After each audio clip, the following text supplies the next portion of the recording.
Vous écoutez le podcast Parlons Livre Photo, présenté par Julien Gérard.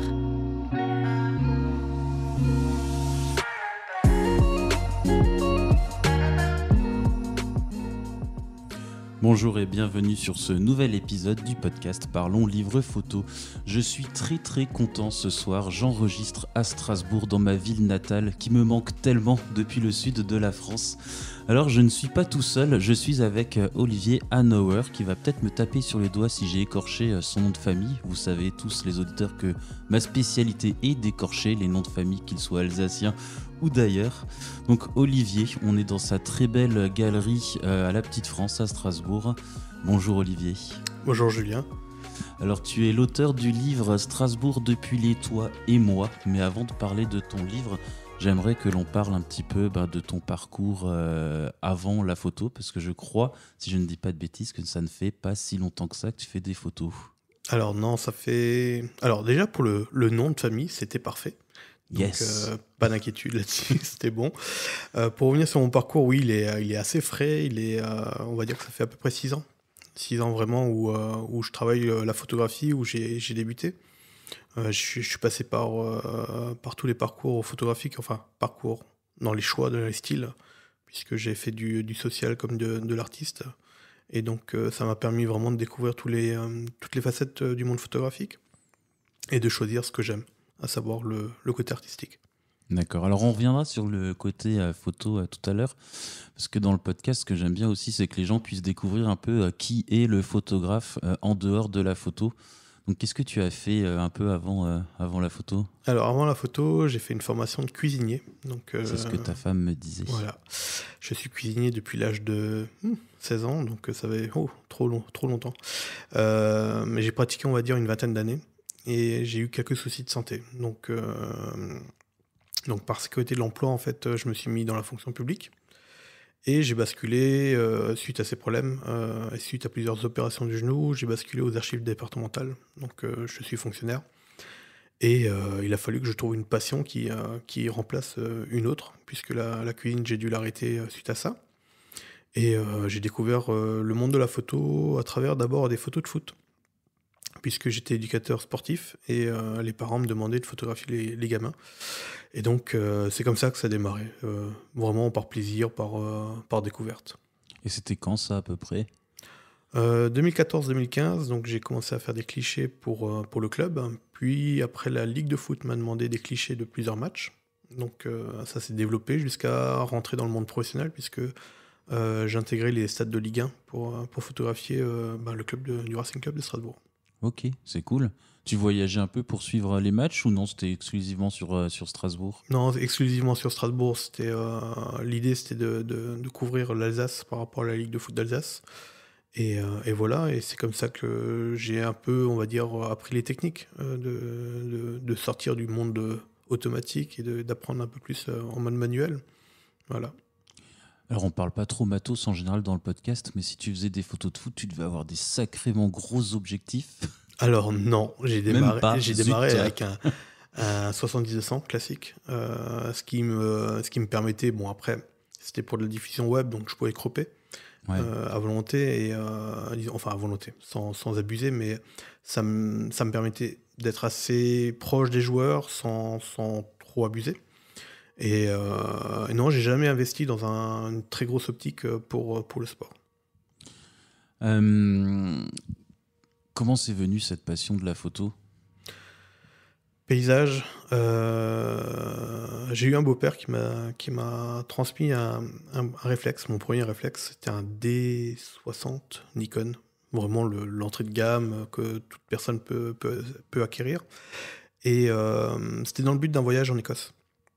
Donc on était allé avec ma femme, c'était notre premier grand voyage. On s'est dit, bon, on part en voiture, à l'aventure. Et donc c'est ce qu'on a fait, on a traversé la France, on est allé jusqu'à Édimbourg. Et c'est comme ça que j'ai commencé à photographier en termes de paysage. Ce que je disais, l'Écosse est tellement belle qu'en fait on peut être nul en photo, on arrivera toujours à capter de belles photos parce que c'est juste un pays incroyable. Alors j'ai pas eu la chance d'y aller encore, mais j'ai un ami qui me disait que ce qui est génial, c'est qu'on peut photographier à toute heure de la journée avec des lumières incroyables, c'est vrai ? C'est ça, c'est un peu comme la Bretagne en fait, il fait beau plusieurs fois par jour. Là-bas, c'est pareil. Il pleut régulièrement, mais je veux dire, c'est juste incroyable le changement de lumière qu'on peut avoir régulièrement. Ce qui fait qu'on change de paysage alors qu'on est au même lieu, quoi, tout simplement. D'accord. Alors le voyage en Écosse, ton épouse m'en parlait parce que je lui ai passé un petit coup de fil pour avoir son témoignage. Alors d'habitude je passe le témoignage un petit peu plus tard dans l'épisode, mais bon là je trouve que ça colle bien, donc on va le faire tout de suite. Je te laisse écouter et on recueillera tes réactions tout de suite après. La famille autour, on est effectivement, c'est ce que j'ai dit tout à l'heure, mais on est tous très impressionnés par le travail d'Olivier, surtout quand on se dit que c'est quelqu'un qui est parti un peu de nulle part, dans le sens où c'est pas du tout son univers, il n'a pas grandi avec dans dans cet univers-là du tout. Il est issu de la restauration, et puis après il est en reconversion. Voilà, c'est assez touchant de voir comment il a construit doucement son chemin et avec le succès qu'on lui connaît aujourd'hui. Voilà, moi ça m'émeut vraiment. Par exemple, quand on était à la foire européenne et qu'il y a eu l'inauguration avec tout le staff qui est passé, c'était un grand moment. Moi, j'ai pas pu retenir mes larmes parce que c'était très beau de voir cette espèce de consécration. Alors, c'est pas du tout dans le sens, enfin, je veux dire, là, c'est vraiment très modeste hein, dans les termes. Il faut pas les prendre comme quelque chose où on aurait l'impression qu'on se la raconte un peu. C'est pas du tout ça. C'est au contraire beaucoup d'émotions, quoi. Voilà, de voir Olivier où il en est aujourd'hui. Alors, première anecdote, c'est difficile de se promener avec Olivier parce que il s'arrête à peu près toutes les 3 minutes, soit pour regarder le ciel, un nuage, un reflet, une lumière. Donc, lorsqu'on va se balader, il faut toujours que je m'assure qu'il n'ait pas son appareil photo avec lui, parce que sinon la balade peut durer 3 fois plus longtemps. Voilà, donc on est toujours en train de rigoler avec ça, avec les enfants. Lorsqu'on va en vacances, c'est très compliqué toujours. Voilà, il faut prévoir dans le temps des vacances des temps de photos. Sinon, Olivier ne le vit pas bien, il est frustré. Une autre anecdote, c'est effectivement nos toutes premières vacances en Écosse, où il avait apporté avec lui son appareil photo qu'il découvrait. Et c'est là vraiment que s'est révélée sa passion de la photo. Et ces vacances en Écosse restent toujours un petit peu liées à la découverte de la passion d'Olivier par rapport à la photo. Donc c'était ton épouse qu'on vient d'entendre. Mhm. Donc en fait les photographes on est tous les mêmes, on ennuie nos familles à les faire attendre pour avoir des bonnes photos. C'est exactement ça. Mais même sur la route, hein, je veux dire, parfois c'est dangereux. Mais je reste figé par rapport à la lumière, par rapport à des couchers de soleil. Et elle est là toujours pour me le rappeler. Pendant que tu conduis ? Pendant que je conduis. Ouais, c'est dangereux. Oui, c'est dangereux. Mais c'est quelque chose que j'ai appris avec le temps. Et je pense que chaque photographe le développe instinctivement.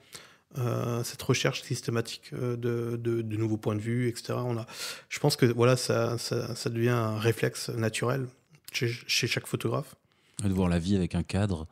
Avec un cadre, pas spécialement un cadre, mais... Moi, parfois, j'ai pas l'appareil photo devant les yeux, mais j'ai le viseur quand même, en fait. Je compose. Non, mais comme dit, on redécouvre la vie. Quand on devient photographe, je trouve qu'on redécouvre la vie, on redécouvre les paysages. Je dis toujours aux gens, on lève pas assez la tête. On redécouvre des contrastes dans le ciel et des choses comme ça que avant de devenir photographe, je faisais pas attention. Le matin, je me levais, un soleil se levait et c'était tout. Mais aujourd'hui, c'est chaque matin quand je me lève, je regarde, c'est instinctif, comment va être le ciel. Est-ce qu'il va être rouge, est-ce qu'il va être tout bleu classiquement, mais ou vraiment les petites lumières du matin qui soient vraiment agréables. Donc tout ça, oui, c'est venu avec le temps. Ouais. Donc tu fais des photos de foot, tu fais des photos en Écosse, et puis moi ça fait déjà quelques années que je te suis, et puis on voit ces photos de Strasbourg avec des points de vue assez insolites dont on n'a pas forcément l'habitude, même en tant que Strasbourgeois. Comment ça vient ? Alors ça vient de vouloir se démarquer déjà, d'une chose, parce qu'on est quand même beaucoup de photographes à photographier la ville, et j'avais besoin de tranquillité, pas de solitude. Mais j'ai eu un problème de santé avec le temps qui s'appelle l'agoraphobie. Et donc j'ai du mal à me retrouver face à la cathédrale en pleine journée avec toute la foule. Et je l'ai pris comme un défi, puisque l'idée c'était de pouvoir pratiquer la photographie tout en pouvant l'accepter au niveau du corps. Donc il m'est venu cet esprit de photographie nocturne, où j'étais plutôt tranquille, même s'il y a encore un peu de monde, mais je veux dire, on est quand même plus serein. Et il y a eu cette idée de prendre la ville d'Étoile, puisque c'était un de mes projets principaux quand j'ai commencé la photographie. En 2018, j'ai fait une photo depuis la tour de Chimie, qui est une des plus grandes tours de Strasbourg, et j'ai voulu vraiment montrer Strasbourg version New York, c'est-à-dire vraiment montrer ce côté très lumineux, avec des grandes tours. Donc je me suis inspiré avec l'esplanade de ce côté justement grande tour, et ça m'a touché, parce que cette photo a tout de suite été pas primée, enfin elle a été sélectionnée dans les Hoopla Awards, ce qui m'avait beaucoup touché, parce que voilà, je venais de démarrer la photo, de me dire que tiens, j'ai peut-être la chance d'avoir un prix, et que en fait les gens ont su comprendre qu'il y avait une recherche artistique dans cette photo-là, que c'est pas simplement un cliché comme on peut prendre n'importe comment avec un appareil. Il y avait la technique, bien sûr, mais il y avait aussi le cadrage. Enfin, tout était vraiment fait pour que cette photo ressorte de ce que j'avais imaginé. Et c'est ce qui a plutôt fonctionné, puisque la personne qui m'avait donné l'autorisation, donc était l'université de Strasbourg, m'a tout de suite appelé derrière. Elle me dit: écoute Olivier, on a un problème. C'est qu'il y a tous les photographes de Strasbourg qui veulent le même point de vue. Je l'ai demandé aussi, pour être tout à fait honnête. D'accord. Et donc, ils ont décidé de bloquer l'accès. Ils m'ont dit: écoute, tu étais le premier photographe à monter de nuit, tu seras le dernier, puisqu'entre-temps, maintenant, il y a en plus la restauration de la tour, et si j'ai bien entendu les derniers échos, c'est qu'ils vont même la détruire. Enfin, il y a de fortes chances qu'ils la détruisent. Donc, voilà, c'est ce que j'aime dans la photo, c'est d'avoir un côté unique, c'est-à-dire de trouver des points de vue que personne n'a encore découvert, ou en tout cas pas exploité. Et donc, de ce point de vue, a démarré cette série Depuis les toits. Donc, elle a démarré en 2018, et aujourd'hui, elle continue, puisqu'elle a... aujourd'hui, on me propose... à l'époque, c'était je cherchais des points de vue. Aujourd'hui, on m'appelle pour me dire: écoute, voilà, on a telle et telle entreprise, on a un toit qui donne sur tel et tel lieu de Strasbourg, donc est-ce que ça t'intéresse? Donc, et au fur et à mesure, je programme toutes ces prises de vue. Mais pour le livre, elles se sont arrêtées, parce que pour moi c'était important, elles s'est arrêtée sur le toit du Parlement européen. C'était tout un symbole. Et cette série, du coup, en plus, sur le toit du Parlement, elle a été incroyable, parce que on a la découverte de ce cliché de la cathédrale, avec l'arrière-plan du château du Haut-Königsbourg, que eux-mêmes ne savaient pas. Ils ne savaient pas que c'était visible. Moi-même, quand je fais la prise, je le vois pas. Et je le vois sur l'ordinateur, sur grand écran, et je me dis: tiens, c'est quoi ces petites lumières derrière? Donc on est retourné 3 jours plus tard pour refaire le cliché, et là, je le prenais en vidéo aussi, enfin, sur le retour de l'appareil photo, on pouvait apercevoir le château, quoi. Ouais, c'est ouf, parce qu'on s'y attend pas, le Haut-Königsbourg, en faisant une photo de la cathédrale. Ouais. Et donc, ce qui est impressionnant, voilà, c'est de le découvrir. Je veux dire, c'est ça aussi la beauté de la photographie, c'est d'avoir ces surprises-là. Parfois des clichés qu'on s'y attend pas, et qui nous produisent de l'émotion. J'ai des gens qui étaient devant ce cliché qui ont pleuré. Ça m'a beaucoup touché. Parce qu'ils avaient le symbole justement de l'Alsace, entre le château, la cathédrale, il y a le Parlement européen. Et même le président Bierry du département était très, très content de cette photo, parce que voilà, c'est beaucoup de symboles en une seule photo. C'est clair. Alors, par rapport aux auditeurs du podcast, j'ai de la chance, parce que je suis dans ta galerie avec la photo juste en face de moi. Est-ce qu'elle est dans le livre ? Oui, elle est dans le livre, tout à fait. Vous savez ce qu'il vous reste à faire, alors, les auditeurs. Alors, je voudrais juste faire une petite parenthèse. Tu parlais, alors c'est pour les non-alsaciens, tu parlais des Hoopla Awards. Tu peux nous expliquer ce que c'est, vite fait ? Alors, Hoopla Awards, c'est les Césars alsaciens des artistes. Donc, il y a plusieurs catégories, comme la musique. La photographie en faisait partie, elle en fait plus partie. C'est un peu dommage. Mais voilà, c'est le côté vraiment artistique de la région, et ils sélectionnent, on va dire, chaque année 5-6 artistes qui sont sélectionnés. Et après, il y a une remise des prix qui est, je crois, cette année ne va pas tarder, au mois d'octobre, je crois. Donc voilà, c'est un événement pour les artistes qui est important. Ok. Tu as ouvert ta galerie quand ? Juste après Covid. Donc en fait, j'ai eu la chance de tomber sur un propriétaire qui était compréhensif. Donc on n'avait pas signé de bail, mais il nous a réservé le local en disant, bon, une fois que le Covid sera passé, on pourra ouvrir. Et c'est ce qui s'est passé. Donc on a ouvert au mois de juin 2020. Oui, c'est ça, juin 2020. Et donc là, ça fait 2 ans et on repart sur une 3e année. Ok. Il y a un téléphone qui sonne, mais c'est pas grave. Ça fait des petites interférences. Non, c'est pas moi cette fois. Je couperai ça au montage. Okay. L'idée du livre, elle vient tout de suite ou non, il faut un peu de temps Il faut beaucoup de temps. C'est un gros projet, beaucoup de réflexion, de se dire, aussi de confiance, parce qu'il faut se dire, il faut se poser la question de savoir si ça va marcher. Est-ce que les gens sont prêts à acquérir un livre parce que bon, il y a le retour des réseaux, c'est toujours sympa de voir qu'il y a beaucoup de likes ou des choses comme ça, mais entre le like et l'achat, il y a une grande différence, ouais, tout à fait. Et donc ça a été beaucoup de réflexion, un accord de madame aussi, parce qu'il y a l'aspect financier. C'est une grosse somme d'argent pour sortir un livre de cette qualité-là, puisqu'on a aussi décidé de l'imprimer en local. Donc ça a été imprimé à Strasbourg. Voilà, c'est un coût. Et donc oui, c'est beaucoup de temps. Après, je suis très image et très peu texte. Donc là aussi, est-ce que j'avais les capacités d'écrire quelques textes ? Ma femme elle m'a dit, mais c'est pas possible, c'est pas le même Olivier. Il y a très peu de textes, hein, c'est vraiment les textes de présentation par lieu. Mais j'ai su composer, trouver les mots pour un peu expliquer. Et donc, le retour de mon épouse est plutôt très positif. Donc, c'est le plus important, voilà, en fait. C'est le premier soutien qu'on a besoin. Et voilà, après, j'ai été accompagné d'une graphiste qui a fait la mise en page. Alors, moi-même, en tant que photographe, j'avais déjà fait de la mise en page, mais je voulais pas me planter. Voilà, c'est quand on édite 1200 livres, on se dit que vaut mieux pas se planter du tout. C'est autre chose que de faire juste un livre de mariage. Donc là, je suis passé par une graphiste et ça a pris, on va dire, entre le choix de lancer le livre, je crois qu'on était au mois de janvier jusqu'au mois de juillet-août. 2022. Voilà. Okay. Ouais, le choix en fait, la série était vraiment bien constituée.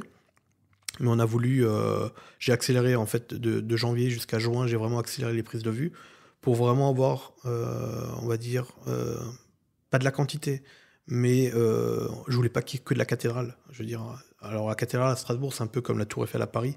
Quand vous prenez une photo à Paris, bien sûr, elle apparaît, mais je veux dire, l'idée c'était de proposer d'autres points de vue que du centre aussi. Je suis passé à l'extérieur de la ville, dans les quartiers comme la Cité de Lille. Voilà, c'est des quartiers qui sont périphériques du centre, et donc ça permettait d'avoir d'autres perspectives de la ville. Et donc j'ai accéléré les demandes d'autorisation pour les toits, et au mois de juin on a fini par le toit du Parlement européen. Ok. Alors, j'avais eu la chance de monter dessus parce qu'il y a quelques années maintenant, c'était en 2021 si je dis pas de bêtises, je bossais en prévention incendie au Parlement européen. Et je devais faire des rondes et je passais beaucoup de temps là-haut et j'avais fait tout un panoramique en argentique à l'époque de Strasbourg. Je t'avoue qu'il y a une période où j'étais un peu jalousé. Parce qu'il y a quelques années, j'avais un projet, mais que je n'ai pas mené à bien parce que à l'époque, comme encore maintenant, je voyageais beaucoup sur l'Afrique et j'avais pas le temps. Mais j'avais lancé une page Facebook et elle s'appelait Strasbourg vue de chez vous. Et l'idée, c'était de proposer aux gens de mettre des photos depuis chez eux et de trouver des points de vue pour aller faire des photos de Strasbourg. C'est marrant parce que c'est ce que tu fais en fait. J'ai des gens maintenant qui me contactent justement de telle fenêtre, tel balcon. Écoute, j'ai une vue sur le Palais des Rouen. Ou voilà, c'est vrai que c'est une idée, mais mon idée principale était vraiment les toits. Je veux dire, je crois qu'après cette vue-là, j'avais comme objectif de faire le toit du stade de la Méno. Il a été que validé, donc depuis 2018, ça a été validé que là depuis. Le toit du stade de la Méno a été validé au mois de mai 2022, alors que c'est quelque chose que j'avais déjà en tête depuis 3-4 ans. Et donc, il y a des vues qui sont très très compliquées à voir et qu'il a fallu être patient. Après, est-ce que parce que je pense qu'on peut dire que tu as une notoriété maintenant à Strasbourg, est-ce que ça aide pour accéder à des endroits particuliers ? Alors, la sortie du livre a totalement ouvert les portes. Quand j'arrive chez quelqu'un, je montre le livre et c'est bon, il n'y a pas de souci. Mais je dirais que, oui, au niveau de la ville, par exemple, la ville, le fait qu'ils me connaissent mieux, qu'ils voient que maintenant que je suis installé, pas uniquement sur les réseaux, parce que c'est vrai que je suis très actif sur les réseaux, mais il a fallu que je montre que physiquement je sois là. Et donc, pour la ville, par exemple, ça a été on va dire, l'accès est plus facile. Maintenant, ça ne veut pas dire qu'ils m'autorisent tout. Il faut bien comprendre. Il y a des sécurités à avoir. Il ne faut pas se gêner. Donc, mais aujourd'hui, oui, j'ai plus de facilité qu'il y a 4 ans, où justement, avec le toit de la tour de chimie, c'était beaucoup de demandes. Alors j'ai vu il y a quelques jours sur les réseaux sociaux, tu as fait une proposition un petit peu particulière et finalement ça n'a pas pu se faire. On t'a invité à monter sur une grue. Alors oui, il y a à la sortie du livre, en fait, j'ai une entreprise de grue qui est venue me voir en m'expliquant que voilà, il avait adoré mon livre, que ça faisait un moment qu'il me suivait, et donc il m'a laissé sa carte et il m'a dit écoute, tu m'appelles le jour où tu es tenté et on monte sur une grue, et il y en avait juste une là derrière à 3 pas de la galerie. Et il me disait, écoute, voilà, ça va te donner une super vue, et en plus c'est éphémère. Donc le spot est éphémère, donc c'est soit tu le fais maintenant, ou ça sera peut-être jamais. Et donc là, il y a très peu de temps, j'ai contacté, j'ai dit, bon, on va d'abord faire un test de jour pour voir si mon corps l'accepte, parce que faut quand même savoir que même si je monte sur des toits, j'ai le vertige. J'ai un gros vertige, mais avec le temps de monter sur les toits, ça s'est un peu absorbé. Mais la grue, c'est impossible. C'était, je crois qu'il y avait 8 étages, enfin 8, elle fait plus de 20 mètres. 8 sections, ouais. Et j'ai bloqué à la 4e. Et à la 4e, j'étais blanc, mais blanc, j'ai réussi à faire un live pour montrer, pas ma peur, mais pour dire voilà, que j'avais au moins fait l'effort. Mais non, c'était trop compliqué. J'abandonne pas, puisque l'idée, c'est peut-être de le faire de nuit. Je sais qu'avec la nuit, c'est peut-être plus facile, parce qu'on a moins le ressenti du vide, ou en tout cas du bas. Mais, et bizarrement, c'est pas en regardant en bas que j'avais peur, c'est en regardant en haut. En voyant tous les étages qui restaient à monter, je me disais, c'est pas possible. Et donc la personne qui m'accompagnait, en plus, est montée tout en haut faire des photos, et il me disait, ouais, ça bouge un peu. Mais non, c'est pas possible. Et donc... j'abandonne pas le projet, mais pour l'instant, ouais, c'est compliqué. Donc il y aura peut-être un livre qui s'appellera Strasbourg depuis les grues émues. Ému, ouais. Ah, c'est un beau jeu de mots. Mais en tout cas, l'émotion, elle est là. Ouais, ça, c'est clair que à chaque prise, la découverte de la ville, la découverte des lumières, c'est chaque fois une belle expérience à vivre. Alors moi, je te connais, je disais tout à l'heure, je te suis sur les réseaux depuis quelques temps, mais je n'ai jamais vu autre chose que les photos de Strasbourg avec des points de vue insolites de nuit. C'est voulu de cacher un petit peu le reste de ton travail? C'est par exemple les photos d'Écosse, je les ai jamais vues, les photos de foot non plus. Alors, on va dire que sur ma page Facebook de la chouette photo, il y a exclusivement des photos de nuit. Je mettrai pas des photos du Racing ou des photos d'enfants. Je l'ai fait dans le... Je fais autre chose que Strasbourg. Clairement, je travaille beaucoup sur le côté urbain nocturne. Mais justement, en travaillant sur Strasbourg, j'ai tapé dans l'œil de pas mal de concepteurs d'éclairage. Donc, c'est les gens qui illuminent ces bâtiments-là, comme la cathédrale. Et j'ai déjà eu plusieurs projets à travers la France, comme la basilique de Lourdes, qui a été refaite l'année dernière, le château de Quéribus, ou Paris, enfin voilà, il y a différents monuments où j'ai été appelé à photographier. Et ce qui me permet de découvrir d'autres lieux. Alors si tu évoquais la Tour Eiffel, alors la Tour Eiffel, je sais qu'on a le droit de la photographier et de diffuser les photos la journée, qui ont été prises en journée, et que la nuit, il y a besoin de demander un droit à la société qui fait l'éclairage, parce que c'est considéré comme de l'art. Tout à fait. Et qu'il y a des droits. Est-ce que c'est pareil sur la cathédrale? Alors, déjà pour revenir sur l'histoire de la Tour Eiffel, j'ai été averti, puisque un jour j'ai diffusé sur mon blog des photos de la Tour Eiffel illuminée, mais j'avais les autorisations, donc tout était bon là-dessus. Il faut savoir quand même quand on est artiste, logiquement, il laisse, mais il faut faire la démarche de demander. Donc toujours par précaution. Sur la cathédrale de Strasbourg, Il y a un artiste qui s'appelle Jean-Yves Settink et qui est le concepteur d'éclairage de la cathédrale. Lui, il a cédé les droits à la ville de Strasbourg. Donc, moi, on me demande de le citer à mes publications de cathédrale, ce qui est un peu normal. Par contre, après, les droits commerciaux de la cathédrale sont cédés à la ville. Et là, la ville me l'a dit clairement que tout est libre, entre guillemets, d'utilisation, de capture. Donc là-dessus, et j'ai aussi, au cas où, un document qui certifie que je suis autorisé à le faire. Ok. Ouais, puis en plus, c'est pas la Tour Eiffel, donc je pense que la ville a intérêt à communiquer via ton livre et les images sur la beauté de notre ville. Ben, c'est ce qu'il me disait. Il me disait, tant que tu mets en valeur la ville, comme on l'aime, parce qu'ils adorent, en tout cas, la personne que j'avais eu au téléphone adorait mon travail. Donc, m'expliquer que tant qu'on est dans la mise en valeur de la ville et qu'on ne dégrade pas ou voilà, je pense que tout monument, tant qu'on est, on essaye de mettre en avant la beauté, je pense qu'il n'y aura jamais de problème là-dessus. J'ai une question qui n'a rien à voir avec la photo. T'es strasbourgeois ? Il Kirchois. Bon, c'est un peu pareil. Ouais, c'est pareil, mais j'ai découvert la cathédrale à 18 ans, donc faut le savoir. Ah oui. Ouais, quand à mon époque de jeunesse, il venait à peine d'apparaître le tram. Donc oui, je suis sorti de Ilkirch, on va dire, à partir de 16-17 ans, mais la cathédrale, je l'ai vue qu'à 18 ans. Et sur tes photos, elle est quand même omniprésente. Et rares sont les photos là dans la galerie, on ne la voit pas. C'est quoi ton rapport à la cathédrale de Strasbourg ? C'est le monument qui, pour moi, enfin pour tous les Alsaciens, je pense, qui est très important, et d'autant plus que je disais, il est tellement bien éclairé que c'est un phare dans la nuit. Donc automatiquement, on est un peu comme la Tour Eiffel. On l'aperçoit à chaque toit, on la distingue clairement. Et j'ai composé certains clichés avec. Ça, c'est clair que j'ai voulu composer avec les toits, avec les paysages que je pouvais avoir, le ciel que je pouvais avoir. Donc, et les événements, puisqu'à un moment, il y avait la patrouille de France aussi qui était venue. C'est un moment important dans Strasbourg, parce que c'était pas... Enfin, je crois que c'est la première fois que je voyais les avions au-dessus de la cathédrale, en tout cas dans le cadrage que j'ai pris. Mais non, après, pour moi, c'est un phare dans la ville, et automatiquement, ça en fait partie. C'est comme la choucroute. Moi, j'aurais dit plutôt la flamme-cuche.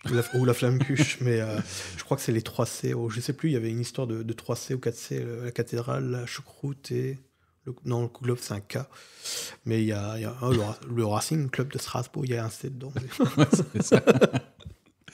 Moi, la cathédrale, je me suis expatrié depuis quelques années.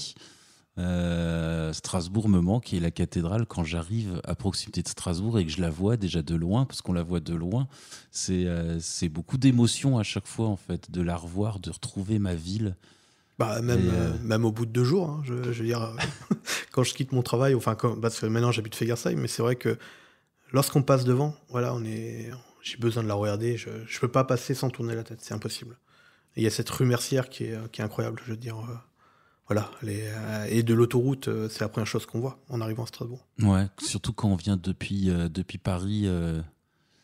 Non, c'est pas depuis Paris, depuis Saverne par la Nationale 4 en fait. C'est l'autoroute qui vient de Paris, oui, tout à fait. Moi, je me souviens quand j'étais petit, j'allais en vacances du côté de Saverne chez mes grands-parents pendant 1 mois.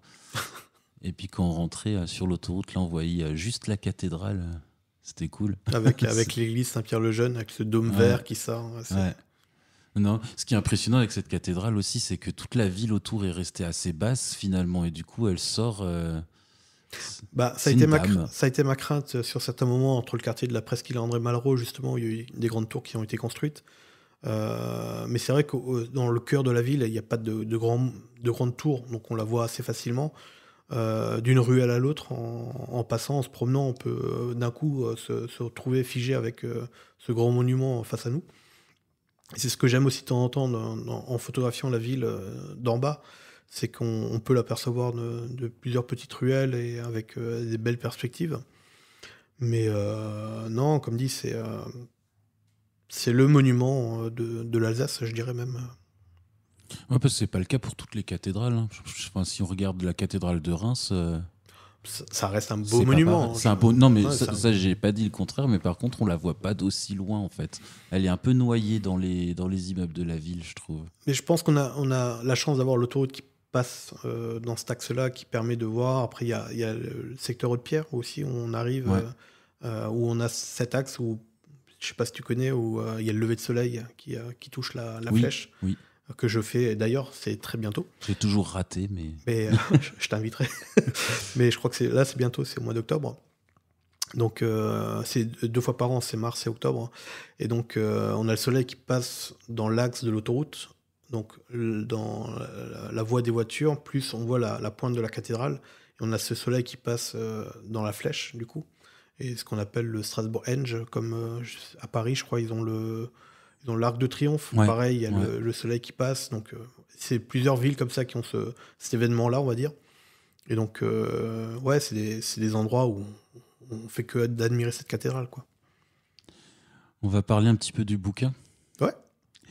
T'as quelques anecdotes sur le livre ? Oui, ma peur.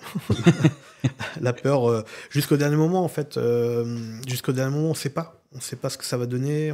On a choisi la taille, mais l'épaisseur du livre, à quoi ça va correspondre. On a fait 104 pages, donc c'est pas non plus un gros book, mais on avait peur que ça soit trop fin, ou pas, ou trop, ou on savait pas trop. Voilà. C'était le résultat. L'anecdote que je pourrais t'apporter, c'est que j'ai eu 4 palettes devant la maison qui m'ont fait paniquer. Je connais ça. Parce que j'avais pas la place. Et le chauffeur il me dit, mais on les met où ? Je dis, bah là, devant la porte. Donc, 120 cartons à retirer et à déposer. On était 4, ça allait. Et il fallait savoir que mon fils de 11 ans avait un entraînement de foot, donc il fallait qu'on se dépêche. Donc, en une demi-heure, on avait débarrassé 120 cartons de livres, rangés, stockés, bien proprement. T'as eu plus de chance que moi sur le dernier bouquin. Pourquoi ? Dernier bouquin, mon imprimeur m'a livré avec une journée d'avance. Ah oui. Et j'avais un pote qui devait m'aider, mais du coup, il n'était pas là le bonjour. Et donc, je me suis retrouvé avec ma palette de livres posée en bas de l'immeuble. 3 étages sans ascenseur. Immeuble D'accord. niçois, haut de plafond. Donc, 3 étages équivalent 4, on va dire, à Strasbourg. Oui. Et j'ai mis 4 heures à monter, je ne sais plus combien il y avait de cartons, mais j'ai mis 4 heures à monter tous les livres. Et mon ami, je lui avais laissé un message, mais il était au boulot et il m'appelle à midi, moins 10, en disant « Ouais, je viens de finir, est-ce que tu as besoin d'aide ?» Je lui dis « Ouais, bah écoute, il reste 3 cartons. » Mais c'est là où je vois l'investissement que j'ai fait là, sur un tire-pale. Enfin, pas un tire-pale, mais ce qu'il faut pour porter des livres. Parce que là, à la foire, j'étais à la foire dernièrement et j'avais quand même ramené, je crois, 20 cartons. Et ça pèse, hein. Et ça pèse, et surtout que c'est juste... Enfin, moi, j'arrivais à porter un carton parce que j'ai quand même l'handicap de la jambe. Mais donc, j'ai fait 20 allers-retours. Et je me dis, mais pourquoi j'avais pas ce truc pour porter tout simplement. Et je les voyais, mais les autres qui venaient avec leur truc, poussaient tranquillement. Et c'est vrai que là, on se dit l'utilité de certains éléments, quoi. Mais toi, t'en es au début, t'as pas encore découvert les surprises de la suite. Quand t'es invité sur des festivals et qu'en fait, tu te rends compte, bah non, en fait, tu peux pas y aller en avion parce que c'est 23 kilos, tu peux pas y aller en train parce qu'il n'y a pas de chariot dans les gares. Bon, après, je suis pas avoué. Enfin, je sais pas si mon livre va se proposer, on va dire, en dehors de l'Alsace. C'est toujours, ça m'a toujours intrigué, les gens qui créent un livre régional, on va dire, et qu'ils le proposent dans d'autres librairies, en dehors de... Les librairies, je sais pas, mais t'aurais peut-être tout intérêt à te renseigner sur la Maison de l'Alsace à Paris. Oui, tout à fait. Ouais. Et après, les Alsaciens, on aime beaucoup notre région, et tous ceux qui s'expatrient font des clubs de l'Alsace. Oui. Là, je pense à mon ami Michael qui est au Canada et qui a un club alsacien très actif. Bonne chance pour le billet d'avion quand il va falloir y aller avec une centaine de livres. Oui, ça à réfléchir. Bon, après, mais c'est vrai que c'est à réfléchir. Je veux dire, moi, je le vois dans mes œuvres. J'ai beaucoup d'Alsaciens qui, comme dit, je crois que j'ai expédié des livres à New York. Canada, c'est fait. Australie, c'est fait. La Guadeloupe, que je salue parce que je suis très attaché à la Guadeloupe. Et j'étais très étonné d'avoir une première commande, justement, à l'époque, on avait fait Ulule, justement, pour financer le livre. Et les premières personnes venaient de Guadeloupe. J'étais assez impressionné. Je me dis, bon, pourquoi pas. Et donc, c'est des gens qui sont, la plupart du temps, attachés à l'Alsace, comme toi, comme moi, qui ont besoin d'avoir quelque chose en main. Voilà, un lien, ouais, tout à fait. Ouais, c'est clair. Quand les finances vont me le permettre, je pense que je vais t'en prendre une. Là, elle est juste en face de moi. Faut que je me dépêche, elles sont limitées, j'imagine. Elles sont limitées à 14, mais il y a du choix, il y a pas de souci. Ok, tu la feras un petit peu sur un autre angle si jamais elle est plus là. D'accord. Bah attends, je suis quand même un privilégié, je suis dans ta galerie, j'ai le droit d'interviewer, il faut que je profite un petit peu. Oui, tout à fait. On va faire une petite pause dans ton interview avec un second témoignage. Celui-là, tu t'y attendais pas? Non, pas du tout. Tu m'avais dit une personne. Non, Ouais. tu m'avais dit 4, mais c'est vrai que Ouais. après, autour de moi, j'avais pas trop réagi. C'est ta femme qui t'a dénoncé en fait. Ah, On écoute ça tout de suite. Je crois qu'avec Olivier, on s'est rencontrés par l'intermédiaire des réseaux sociaux, parce qu'on était tous les deux actifs sur les réseaux sociaux, particulièrement Facebook, Instagram et autres. Et donc, on a commencé. Moi, je voyais ses photos, il voyait les miennes. Et voilà, c'est comme ça qu'on a commencé à être en contact. Et puis, donc ça remontait il y a quelques années déjà. Je peux plus exactement définir le moment. Et puis, moi, j'ai fait un livre de photos de mes voyages il y a 2 ou 3 ans. Et à ce moment-là, je crois que c'est la première fois où on s'est rencontrés physiquement, où il est venu à une dédicace de mon livre dans une librairie à Schiltigheim. Et ensuite, voilà, on est toujours resté en contact, on a développé un lien d'amitié. Et l'année dernière, j'ai organisé une expo photo dans sa galerie à Strasbourg. Alors, Olivier, il a un travail qui est particulier, on va dire, qui est un peu une niche, c'est-à-dire il fait essentiellement des photos nocturnes de la ville de Strasbourg, avec des angles qui deviennent de plus en plus flous dans le bon sens du terme, parce que c'est vrai il s'est fait un nom, il est de plus en plus connu, il est même maintenant très connu sur la place de Strasbourg. Donc les gens lui ouvrent leurs portes, leurs fenêtres, leurs balcons, leurs toitures, etc. Et il a vraiment une patte. C'est-à-dire que quand on voit des photos de Strasbourg, des photos nocturnes, en général, à 99,99% des cas, c'est des photos d'Olivier. Donc c'est toujours intéressant et c'est toujours chouette pour un photographe de pouvoir se faire d'une part un nom et en même temps de pouvoir être reconnu pour son travail et par son travail. J'ai une anecdote avec Olivier parce que, comme dit, voilà, on a développé une relation d'amitié, d'abord professionnelle, on va dire photographique, passionnelle par rapport à la passion de la photographie. Et il y a 2 ans, Olivier, un jour, m'envoie un message un matin en me disant, écoute, voilà, je vais travailler avec la Place des Halles à Strasbourg. Ils veulent des photos pour décorer la Place des Halles à l'intérieur et à l'extérieur. Ils cherchent des photos de la ville, des photos voilà, d'architecture, mais ils cherchent aussi des photos de personnes. Et Olivier me dit, moi, j'ai pas réellement de photos de personnes parce que, comme on le disait, il est plutôt sur voilà, de l'architecture nocturne de la ville. Et il me dit, est-ce que toi, tu aurais ça? Parce que comme ça, on pourrait travailler ensemble sur ce projet. Et je lui ai dit, oui, alors que je n'avais pas.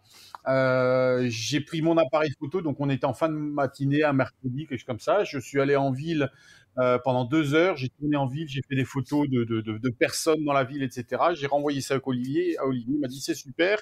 On a envoyé ça à la Place des Halles et on a travaillé ensemble sur ce projet de la Place des Halles. Tu as reconnu la personne? Oui, mon cher Nico. Super photographe que j'adore et que je suis, comme il le dit, depuis quelques années maintenant. Donc Nicolas Mesmer, t'étais au courant qu'il n'avait pas les photos? Non. Je vais l'appeler après. Mais oui, il a bien joué le jeu. Je veux dire, en fait, moi, j'ai toujours été dans le côté partage dans la photographie. Et là, j'avais clairement pas les photos. Donc, automatiquement, le cercle d'amis que j'ai dit bon, bah voilà, on contacte et on fait profiter de cette occasion-là pour gagner un peu quelque chose pour cette personne-là. Et donc, je pense qu'il est très content de ce qui s'est passé, puisque je crois que les œuvres ont été exposées pendant plus de 6 mois dans la galerie, enfin dans les halles, et on a eu de super beaux retours, quoi. Tu parles de partage. Il y a quelques mois, pendant le Covid, tu m'avais contacté pour une opération de vente de photos solidaires. Tu peux nous en parler? Alors, il fallait que je m'occupe pendant le Covid, comme beaucoup de photographes, mais qu'on ne pouvait pas sortir. Donc c'était un peu compliqué. Et j'avais décidé, après réflexion, d'organiser ce qu'on appelait les enchères solidaires. Et je m'étais inspiré de sportifs qui le faisaient déjà avec des maillots de foot et enfin tout ce qu'on peut retrouver. Et l'idée, c'était de rassembler une somme d'argent pour les hôpitaux, vu que tout le monde galérait pour acheter des machines, enfin les finances, tout ça, il y avait des gros problèmes. Et donc j'ai contacté tous les artistes qui étaient un peu en lien en Alsace, et je me disais, bah tiens, on va les contacter, qu'est-ce qu'ils ont à proposer, est-ce que ça les intéresse? Parce que c'était quand même donner une œuvre gracieusement, sans contrepartie, et que toute la contrepartie qu'on recevait, enfin, tout l'aspect financier allait être versé à une association. Et donc j'avais dit, bon voilà, on lance pour les hôpitaux universitaires de Strasbourg.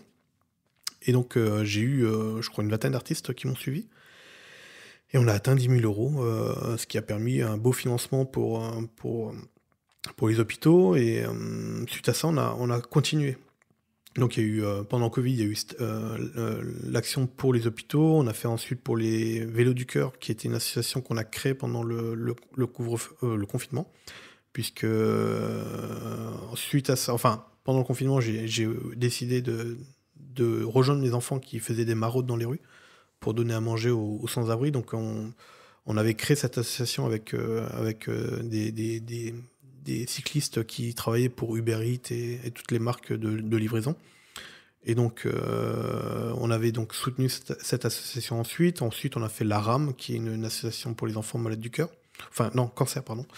Et voilà, et donc là, on en a fait 3, et je pense que pour l'instant, on va laisser reposer les artistes, parce que je veux pas non plus abuser de ça, et du coup, pour l'instant, on met un peu en stand-by. Ok. T'as des dates pour la reprise? Pour les enchères solidaires, il y a un projet. Il y a un projet qui s'appellera pas les enchères solidaires, je suis en discussion prochainement avec Sabrina Keller du Racing pour Femmes de Foot. L'idée, c'était peut-être de rassembler, de passer par une association comme Femmes de Foot pour proposer un nouveau projet. Ouais. Ok. Alors le podcast est toujours un petit peu décousu, je fais pas de plan. L'idée, c'est vraiment d'avoir une discussion comme on aurait pu en avoir une tous les deux devant une bière, sans les micros, sans les casques. Du coup, je voudrais revenir en arrière. Tu parlais tout à l'heure de la foire européenne. Ta femme en parlait également dans son témoignage. C'est une belle aventure aussi, j'imagine, participer à la foire européenne de Strasbourg avec un si bel objet qu'est ton livre. Alors, personnellement, c'était un peu une découverte. Parce que moi, j'y suis allé 2-3 fois de toute ma vie à la foire à Strasbourg. Et pour moi, c'est plus, on va acheter des ustensiles de cuisine, ou on va voir pour la prochaine piscine, enfin voilà. Et de me dire que venir avec un livre et des tableaux, je veux dire, qu'est-ce que ça va toucher? Est-ce que les gens vont vraiment être intéressés ou pas? Et il y a toute cette atmosphère. Il y avait plus de 100 000 personnes, c'est quand même très très important. Je crois que c'est l'événement le plus important à Strasbourg en termes de public. Et donc, c'était, l'agoraphobie, est-ce que j'ai accepté d'avoir autant de monde en face de moi?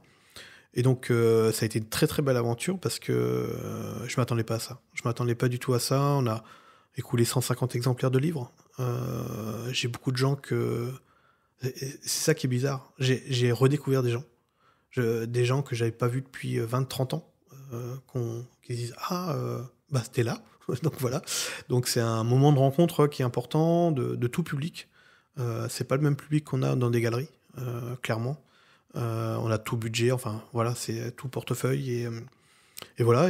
Mais le seul regret que j'ai de cette foire, c'est qu'il y a tellement de monde qu'on ne peut pas se permettre de prendre trop de temps avec chaque personne. Et pourtant, il y a des rencontres où on a envie vraiment d'échanger, de parler. Il y a même des gens qu'apparemment je n'ai pas vus, qui sont présentés à moi, mais on est tellement aspiré par la foule qu'on n'y fait pas attention. Mais voilà, si c'était à refaire, je le referais tout de suite. Là, il m'avait invité, enfin, c'était le terme invité, mais j'avais un magnifique stand avec un grand mur de 9 mètres linéaires. J'avais une belle exposition, donc on avait un hall culturel. Donc ça aussi, c'était important. J'étais pas au milieu de casseroles ou de panneaux solaires. Et donc, c'était vraiment un hall culturel où les gens ont su apprécier vraiment la visite, parce qu'ils ont fait vraiment un travail extraordinaire cette année. Et si j'ai une place, je reviendrai l'année prochaine, clairement. T'as vendu beaucoup de livres pendant la foire? Donc 150 à la foire, et actuellement, donc on a lancé le livre officiellement le 1er septembre. On est aujourd'hui à 650 exemplaires pratiquement, si je compte pas ceux de ce week-end de Châtenois. Mais non, c'était... en tout cas, c'est une superbe aventure. Je m'attendais pas à un tel engouement. J'ai déjà appelé l'imprimeur pour savoir si on rééditait ou pas. Parce qu'il y a les fêtes de fin d'année qui approchent et que et tous les jours, j'ai des commandes. D'ailleurs, c'est ce que je dis, le métier de photographe, c'est pas juste déclencher. C'est tout... Il y a toute la logistique derrière. Qui est catastrophique. Je veux dire, quand on est tout seul, qu'il faut faire les emballages. Là, juste Ulule, c'était 250 colis à préparer. Les gens me disaient, mais attendez, on n'a pas encore eu. Oui, mais attendez, le livre vient d'arriver, donc laissez-moi faire les paquets. Donc pendant la foire, justement, je faisais les colis. Donc les gens me regardaient faire des colis.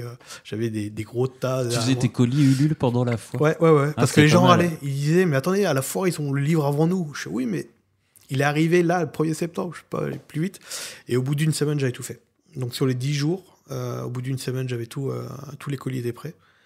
Tous les jours, j'allais chercher des nouvelles enveloppes ou des nouvelles boîtes. Et tous les matins, avant d'arriver à la foire, je passais par la poste et je déposais mes colis.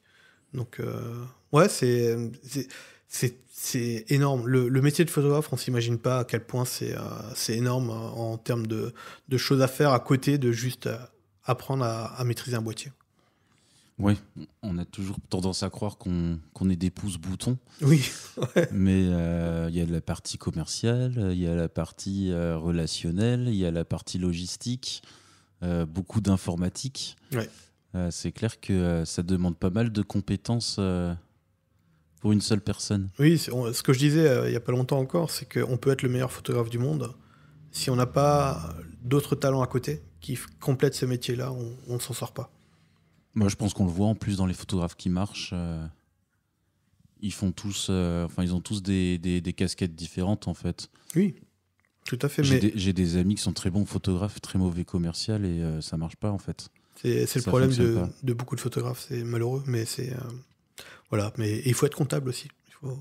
Aussi, ouais. C'est la pire des choses. Tu vends un petit peu à l'étranger aussi? Oui, tu me disais Canada, tu avais envoyé des livres. Alors les livres, oui, mais je vends beaucoup de tableaux aussi à l'étranger. Faut savoir que je vends à peu près une centaine d'œuvres par an et que sur la centaine, je pense qu'il y en a au moins 15 qui partent à l'étranger chaque année. Et c'est des gros trajets, c'est pas juste, on va dire, limité à l'Allemagne ou à la Belgique. C'est vraiment des pays assez lointains, comme je crois que le plus loin, ça a été l'Australie. Ah oui, on ne peut pas faire plus loin, sinon ça revient. Oui, c'est possible, mais voilà, après, le problème des envois à l'étranger comme ça, c'est toujours la crainte que le tableau arrive abîmé. Voilà, donc maintenant, je passe par un service spécifique pour ça, donc pour être assuré que le tableau arrive en très bon état, quoi. Et qui sont les clients à l'étranger? C'est des gens qui sont tombés amoureux de Strasbourg ou c'est vraiment exclusivement des Alsaciens? Alors, au début, je pensais que c'était que des Alsaciens. Et en fin de compte, non, il y en a qui sont vraiment amoureux de mon travail, donc ça me touche beaucoup. Ça peut être des gens, justement, qui m'ont découvert via les réseaux, qui trouvent que la série Sous les flocons a été extraordinaire. J'ai fait une série Sous la neige en Alsace et qui a une lumière apaisante. De nuit aussi? De nuit, tout à fait. Enfin, de nuit. Entre chien et loup, quoi. Alors, la différence de cette série-là, c'est qu'elle a été faite pendant le couvre-feu. Et donc, légalement, on avait le droit de photographier qu'à partir de 6h du matin. Donc, Olivier était à 6h du matin dans sa voiture à attendre de pouvoir sortir pour faire les photos. Mais la beauté de ça, c'est que personne n'avait marché dedans. Donc, on découvrait la ville avec une grosse masse de neige parce qu'en plus, ça faisait des années qu'il n'avait pas autant neigé. Et donc, ça donnait une ambiance incroyable. Et ces gens-là ont su apprécier cette ambiance et veulent l'emporter chez eux, quoi. Ok. T'as pas de photos, par contre, là, dans la galerie? Si, derrière moi. Ah oui, effectivement. Ah ouais, c'est magnifique. Ça, c'est l'agence de publicité Graffiti, non? Non, ça, c'est le lycée des Pontonniers. Ah oui, ils sont juste à côté, ouais. Voilà, et qu'on appelle le Poudlard alsacien, puisqu'il ressemble vraiment à un château de Harry Potter. Donc, l'école de Harry Potter. Bah écoute, Olivier, c'était très sympa de t'interviewer. Est-ce que tu as un mot pour conclure cette interview? Alors, j'invite tous les photographes qui ont vraiment envie de se lancer dans un livre de le faire. Parce que c'est un gros projet de vie. Et je pense qu'on arrive à terme de ce projet, c'est juste magnifique, quoi. Voilà. Où est-ce qu'on trouve tes photos? Là, je suis dans ta galerie, c'est quoi l'adresse? Alors, l'adresse de la galerie, c'est 20 rue Saint-Marc à Strasbourg, donc c'est au cœur de la ville. Et après, sur mon site internet, tout simplement. Tu peux nous donner l'adresse? Oui, lachouettephoto.fr. Facebook également? Facebook, Instagram, Twitter et LinkedIn maintenant. Ok, moi je mettrai tous les liens de toute façon dans les notes de l'épisode et l'adresse de la galerie et un lien également pour acheter ton livre en ligne, hein, je crois, si je dis pas de bêtises, qu'on peut le prendre en ligne. En ligne, et pour l'instant, il y a une librairie à Strasbourg qui l'a, mais voilà, le principal, c'est en ligne. Super, merci Olivier. Merci à toi. Alors comme d'hab, si vous avez aimé cet épisode, vous pouvez mettre 5 étoiles. Et comme c'est un épisode enregistré à Strasbourg, ça me ferait vraiment très très plaisir. Un commentaire sur Apple Podcast et Spotify depuis peu, si je ne dis pas de bêtises. Et vous pouvez également participer au Tipeee pour que je puisse me payer des tas de bretzels pendant mon séjour à Strasbourg. Au revoir tout le monde.